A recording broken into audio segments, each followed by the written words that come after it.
দখলদার ইসরায়েলি বাহিনী এবং ফিলিস্তিন পুরোদমে যুদ্ধ চলছে।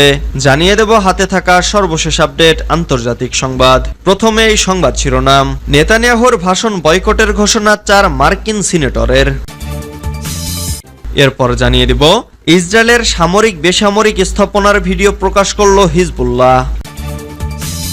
এদিকে সিরিয়ায় ইসরায়েলি বিমান হামলা, সেনা কর্মকর্তা নিহত। এরপর জানিয়ে দিব হামলার আগেই পরিকল্পনা সম্পর্কে সতর্ক করেছিল ইসরায়েলি গোয়েন্দা। আরও জানিয়ে দিব ইউক্রেনে রাশিয়ার যুদ্ধে পূর্ণ সমর্থন কিমের, কৃতজ্ঞতা পুতিনের। সর্বশেষ জানিয়ে দিব রাফার 60% অঞ্চল নিয়ন্ত্রণ নেওয়ার দাবি ইসরায়েলি বাহিনীর। এতক্ষণ শুনছিলেন সংবাদ শিরোনাম, এবারে বিস্তারিত।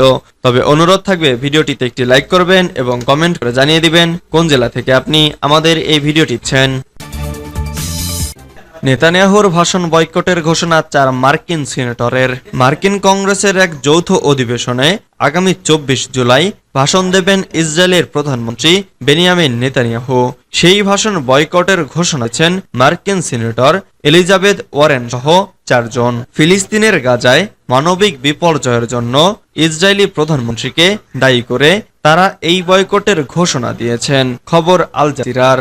এলিজাবেথ ওয়ারেন সাংবাদিকদের বলেন, একটি দ্বিরাষ্ট্রীয় সমাধানের জন্য মার্কিন নীতিকে আমি সমর্থন করি না, যা ইসরায়েল ও ফিলিস্তিনিদের তাদের নিজস্ব জাতিকে আত্মনিয়ন্ত্রণ করতে এবং মর্যাদার সঙ্গে বাঁচতে দেয় না। ওয়ারেনের সঙ্গে senator Bernie Sanders, Ro Khanna ও জিম ক্লাইবার্ন নেতানিয়াহুর ভাষণকে বয়কটের ঘোষণা দিয়েছেন। এক বিবৃতিতে স্যান্ডার্স বলেছেন, এটা আমাদের দেশের জন্য খুবই দুঃখের দিন। উভয় দলের নেতারা প্রধানমন্ত্রী বেনিয়ামিন নেতানিয়াহুকে মার্কিন যুক্তরাষ্ট্রের কংগ্রেসের একটি যৌথ সভায় ভাষণ দেওয়ার জন্য আমন্ত্রণ দিয়েছেন। ইসরায়েলের সামরিক বেসামরিক স্থাপনার ভিডিও প্রকাশ করল হিজবুল্লাহ। ইসরায়েলের সামরিক ও বেসামরিক স্থাপনার একটি ভিডিও প্রকাশ করেছে লেবাননের অস্ত্রধারী গোষ্ঠী হিজবুল্লাহ। প্রায় 10 মিনিটের ভিডিওটি ড্রোন দিয়ে ধারণ করা হয়েছে বলে মনে করছে ইসরায়েল। CNN এর খবরে বলা হয়েছে, ভিডিওতে ইসরায়েলের বেশ কয়েকটি শহরের সামরিক ও বেসামরিক স্থাপনা দেখা গেছে। ঘটনার পর ইসরায়েল হিজবুল্লাহকে সর্বাত্মক যুদ্ধের হুঁশিয়ারি দিয়েছে। ইসরায়েলের পররাষ্ট্রমন্ত্রী ইসরায়েল কাজ সামাজিক যোগাযোগ মাধ্যম এক্সে এক পোস্টে বলেন, হিজবুল্লাহ এবং লেবাননের বিরুদ্ধে আমরা খেলার নিয়ম পরিবর্তনের মুহূর্তের খুব কাছাকাছি যাচ্ছি। সর্বাত্মক যুদ্ধে হিজবুল্লাহকে ধ্বংস করা হবে আর লেবানন মারাত্মক আঘাত পাবে। হিজবুল্লাহর প্রকাশিত ভিডিওটিতে দেখা গেছে এটির কিছু অংশ দিনের বেলায় ধারণ করা।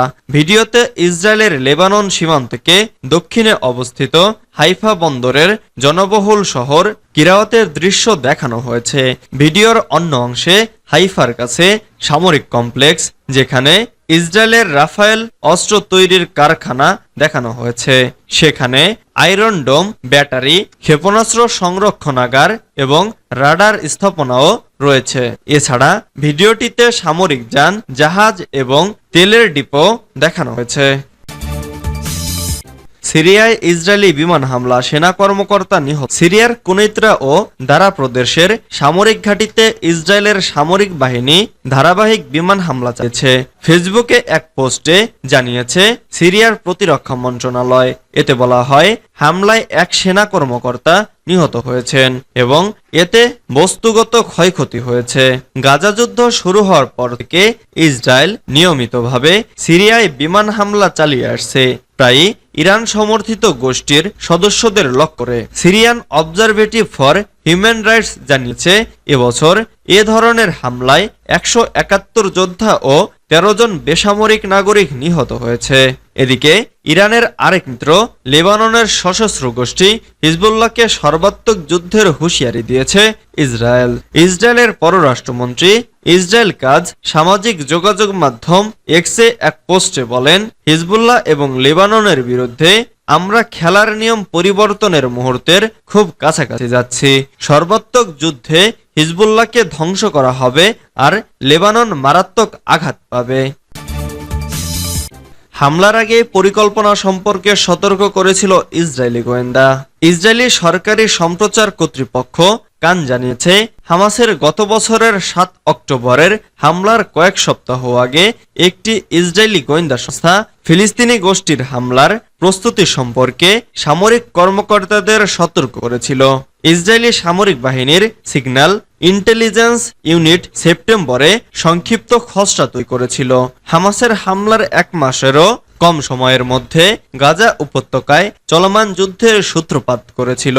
কান সোমবার রিপোর্ট করেছে, এটি বলেছে, ইউনিট 8200 গোয়েন্দা নথিতে বন্দি নেওয়ার জন্য অভিজাত হামাস যোদ্ধাদের প্রশিক্ষণ এবং দক্ষিণ ইসরায়েলে সামরিক অবস্থান এবং ইসরায়েলি সম্প্রদায়গুলোতে অভিযানের পরিকল্পনার বিবরণ অন্তর্ভুক্ত রয়েছে। কান রিপোর্ট করেছে, সংক্ষিপ্ত বিবরণে বলা হয়েছে, ফিলিস্তিনি যোদ্ধারা শত শত ইসরায়েলিকে বন্দী করার পরিকল্পনা নিয়েছিল। ইউক্রেনে রাশিয়ার যুদ্ধে পূর্ণ সমর্থন কিমের, কৃতজ্ঞতা পুতিনের। 2 বছরের বেশি সময়তে চলা ইউক্রেনে রাশিয়ার যুদ্ধকে পুরোপুরি সমর্থন করে উত্তর কোরিয়া। পিয়ংইয়ংয়ে রুশ নেতা ভ্লাদিমির পুতিনের সফরকালে দেশটির প্রেসিডেন্ট কিম জং উন বিষয়টি সাফ জানিয়েছেন।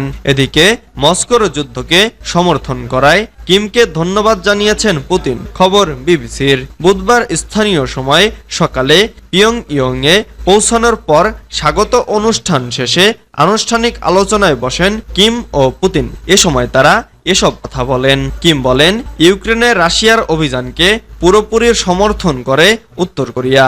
এর আগে কিম বলেছিলেন, 2 দেশই নতুন সমৃদ্ধির সময়ে প্রবেশ করছে। রুশ সংস্থা ইন্টারফ্যাক্সের এক প্রতিবেদনে বলা হয়, কিম আরও বলেছে, উত্তর কোরিয়া রাশিয়ার সঙ্গে কৌশলগত সহযোগিতা জোরদার করতে চায়। এদিকে ইউক্রেনের প্রতি অটল সমর্থন দেওয়ায় কিমকে ধন্যবাদ জানাচ্ছেন পুতিন। রাশিয়ার সরকারি বার্তা সংস্থা তাস নিউজ এজেন্সি জানিয়েছে,